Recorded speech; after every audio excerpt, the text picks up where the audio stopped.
arrive à la période des slichot et on sait que tous les matins avant la tfila, on va devoir, Be'azrat Hashem, épancher notre cœur devant Akadosh Baruch Hu pendant ces 40 jours depuis Rosh Chodesh Elul jusqu'à Kippour pour implorer la miséricorde divine afin qu'Akadosh Baruch Hu nous accorde le pardon de toutes nos erreurs, nos fautes et également qu'il inscrive le Am Israël Besifran Shel Tzadikim Gmurim Besefer HaHayim Ve'Ashalom.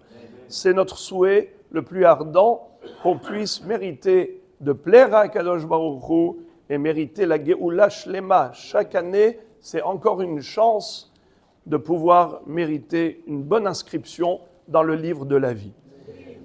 Alors, étant donné que ça se passe avant la Tefila, la question se pose, est-ce qu'on a besoin de réciter les Birkot à Torah? Vous le savez que dans le cadre de Birkot à Shahar, on a 3 bénédictions qui s'intitulent Birkot à Torah. Asher kideshanu b'mitzvotav etzivanu al divrei Torah.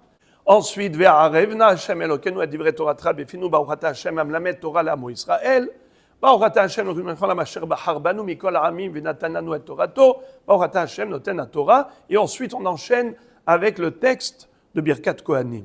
Question, a-t-on le droit de réciter les psukim de Slichot, où il y a énormément de psukim de Tehilim, Nachon? Est-ce qu'on a le droit de faire Slichot avant d'avoir récité ces 3 bénédictions? Étant donné que le Shulchan Aruch nous dit qu'on n'a pas le droit d'étudier la Torah avant d'avoir adressé à Akadosh Baruch Hu ces bénédictions, ces brachot qu'on appelle Birkot à Torah. Alors est-ce qu'on peut faire les Slichot avant d'avoir récité Birkat Torah?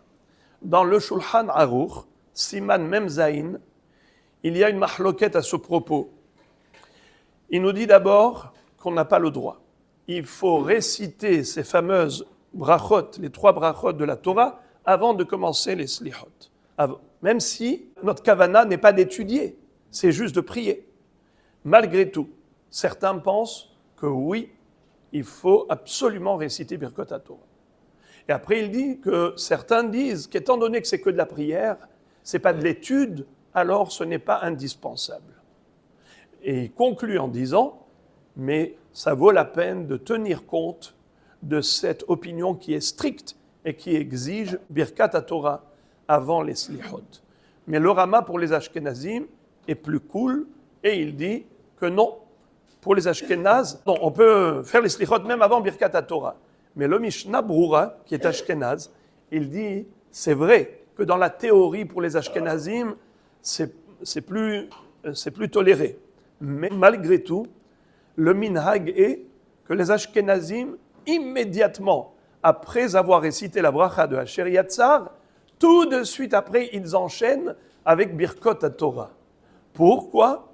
Parce qu'ils ne veulent réciter aucun pasouk sans avoir prononcé d'abord les bénédictions pour l'étude de la Torah. Alors il dit, il y a la théorie et il y a la pratique. Alors c'est vrai que le Rama a été plus tolérant pour les Ashkenazim, mais dans la pratique, lui-même nous dit que tous les matins, on récite immédiatement Birkat Torah après Asher Yatzar. Donc ils sont encore plus mahmirim que les Sfaradim finalement dans la pratique. Bochim Tiyu.